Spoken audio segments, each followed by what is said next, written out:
Questi erano i brani in concorso. Fuori concorso, la signora Gabriella Zurli ci ha chiesto di dedicare una poesia al figlio Norberto, che ha qualche problema di salute, al quale facciamo i nostri auguri. È dedicata a Norberto.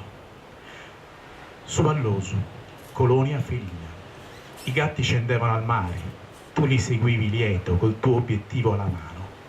Ore liete, momenti che non dimentico. Stasera, spolverando il salotto, ho preso in mano la conchiglia che Irina mi donò. La bandiera sarda, ma i volti dei 4 mori bendati son musini di gatto.